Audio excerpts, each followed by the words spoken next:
Howdy ESSM 406. Today I'm going to give you a short lecture on the 6 P's of environmental policy. This lecture is based on the reading that you have by Salzman. I'm going to add a little bit of detail. And I recommend that you actually read that reading before you watch this lecture, but you can watch this lecture first and then do the reading. Salzman tries to characterize different kinds of environmental policies, and he says that there's 5 kinds. I think he's missing one, so I'll give you 6. The first one he talks about is prescriptive regulation, or what our other readings call command and control regulation. This is when the government tells you what to do, and a lot of our most important environmental laws like the Endangered Species Act, the Clean Air Act, the Clean Water Act, laws regulating pesticides, are prescriptive regulations or command and control regulations. These are fairly simple to administer, and they in some ways produce relatively predictable results. They have some disadvantages though. They can be inflexible and they can be costly, and I've discussed those disadvantages in other lectures. The second one that Salzman talks about is property rights. And in property rights, the government basically distributes rights to things. Now, he gives the example using Hardin's Tragedy of the Commons, which you read, of dividing up the rights to own the pasture so that it does not get overgrazed. And historically, governments have done things like that. But today, when we talk about environmental policy, we tend to talk about property rights more in terms of cap-and-trade programs, such as the one that currently exists for sulfur dioxide pollution, as well as tradable fishing permits, as well as things like the law of the sea, and we're not going to talk about it much in this class, but Coasian bargaining, which is something you can go read about or study in an economics class.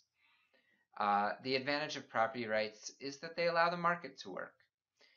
They often are less expensive to administer, less expensive to run, and they can be more flexible. So they impose less cost on individual firms because firms can choose which strategy they want to use.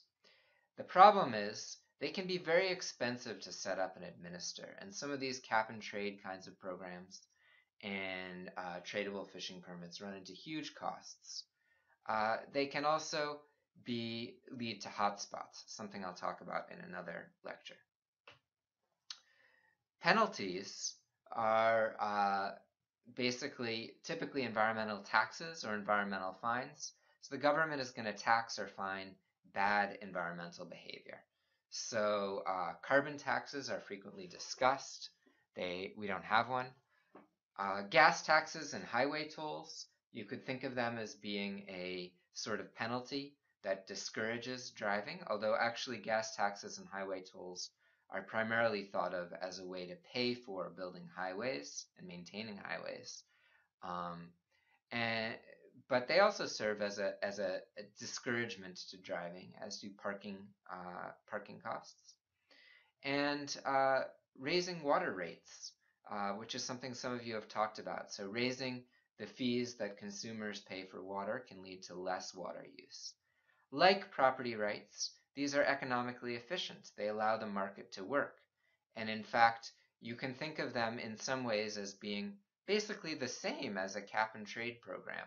I won't get into the economics of that, but you can work out economically that the costs and benefits and impacts are going to be quite similar for certain kinds of environmental taxes and certain kinds of cap and trade programs.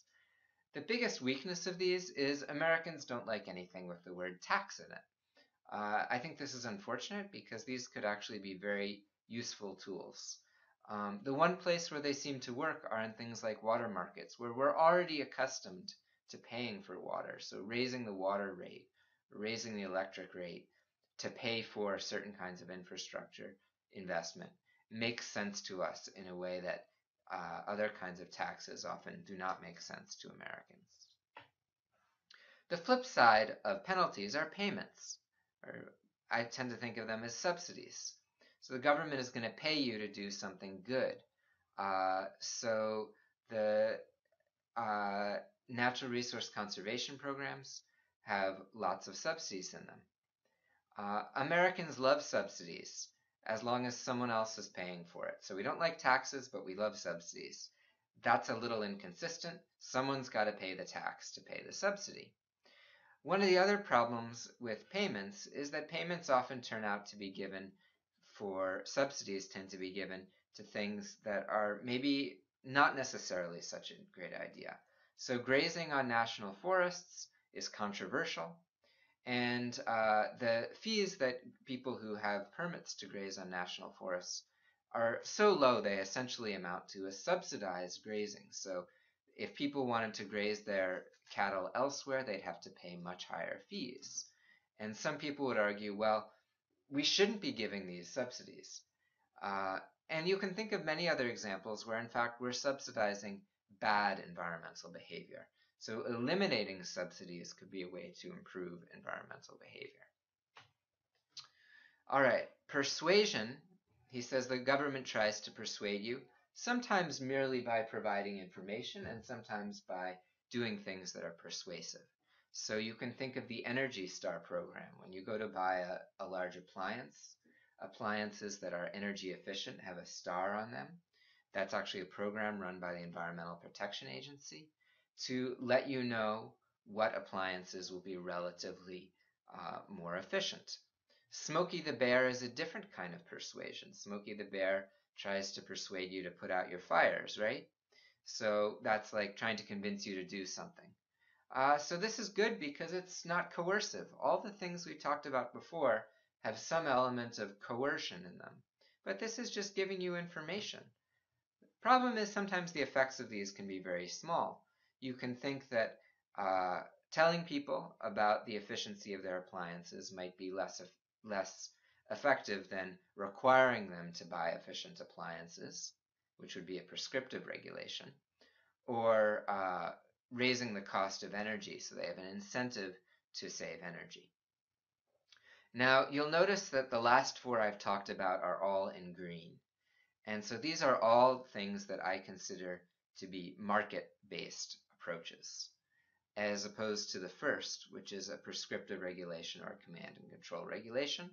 And in this assignment that you have for Unit 3.1, you're kind of supposed to compare the two. I'm going to talk about one more P, and that P is provision. This is a little bit different and doesn't fit quite as well into this assignment. But provision is when the government just does it. So the classic example of provision are parks, wildlife refuges, state and national forests. You can also think of building reservoirs to supply water. Can be done by private companies, but often the government builds the reservoir. These are much easier to set up in a lot of ways than these other kinds of programs. The government just does it. It's not coercive, and it has many advantages in some situations. But it can be costly to run. Certain problems are not well suited to government fixing.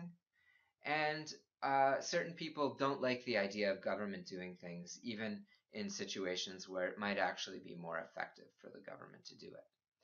Now that runs the gamut of what Salzman considers the environmental policy instruments. In the next part of this unit, in Unit 3.2, which is separate, we're actually going to talk about some things that don't fit here very well, but are very widely used. So this isn't everything that exists out there, but this is a good start.